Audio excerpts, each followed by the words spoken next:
पुण्यातील grand cycle टूरमध्ये आंतरराष्ट्रीय पातळीवर आपण आपली इज्जत वाचवण्यामध्ये कसेबसे यशस्वी झालो असे म्हणण्यास हरकत नाही. जगापुढे आपलं पितळ उघडं पडू नये म्हणून काय म्हणून नाही करावे लागले आपल्याला. निकृष्ट दर्जाच्या सिमेंट रोडवर डांबरीकरण केले, उद्ध्वस्त झालेले रस्ते पुन्हा बनवले, हिरवी कापडं लावून कचऱ्यांचे ढीग, अतिक्रमणे आणि उघडी गटारे झाकली. 100दा तक्रार देऊनही भटक्या कुत्र्यांना पकडायला न येणाऱ्या गाड्या युद्ध पातळीवर काम करू लागल्या. सगळे रस्ते झाडून पुसून साफ केले. रस्त्यांवरचे मिटलेले पट्टे यांची रंगरंगोटी केली. कधी न दिसणारे साइन बोर्ड दिसू लागले. शहराचे तात्पुरते का होईना सुशोभीकरण करण्यात आले. आणि हो, स्पेशल थँक्स त्या सर्व पोलीस डिपार्टमेंटला जे इतर वेळचे नियमभंग रोखण्यामध्ये तर अपयशी झाले आहेत, पण या रेससाठी एकही माणसाला त्यांनी नियमभंगाची संधी दिली नाही. खरंच मनापासून आभार त्या मूठभर फॉरेन सायकलिस्टचे, ज्यांच्यामुळे इथल्या करोडो नागरिकांना थोड्या दिवसांसाठी का होईना या सुविधा उपभोगता येतील. पण यावरून एक गोष्ट तर स्पष्ट झाली की आपण या गोष्टी सहज करू शकतोय, पण या गोष्टी न होण्यामागे जबाबदार आहे इथले नीच राजकारण,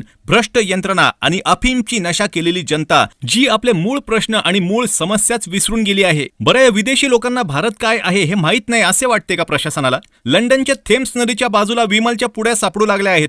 ऑस्ट्रेलिया आणि जपानचे रस्ते गुटखा खाऊन लाल करण्यात आले आहेत. देवाधर्माच्या नावावर तिकडच्या नद्या आपण दूषित करू लागलो आहे. आपण सगळी लाली पावडर करून दाखवू, पण त्यांच्यासारखा सिविक सेन्स कुठून आणणार? हे सायकलिस्ट तर त्यांच्या फिनिश लाईन पर्यंत पोहोचतीलच, पण आपण आपल्या स्टार्टिंग लाईनवर पण उभे नाहीत अजून. ते शाळेत सायकलवर जाणारे विद्यार्थी, तो आपल्या कुटुंबासाठी झटणारा सर्वसामान्य माणूस, जीवावर उदार होऊन आपल्या मुलांना पाळण्या घरात टाकून कामावर जाणारी ती बाई, भारत विकसनशील पासून विकसित पर्यंत येणार या प्रतीक्षेत म्हातारे झालेले ते आजी आजोबा, या सर्वांचं काय? फक्त एका पावसाळ्यानंतर पुन्हा तेच डांबर उखडलेले रस्ते, नियमभंगांनी माखलेले चौक, तेच रस्त्यांच्या बाजूला लागलेले कचऱ्यांचे ढीग आणि पुन्हा तीच खोटी आश्वासने आणि स्वप्न आपल्या वाटेला येणार.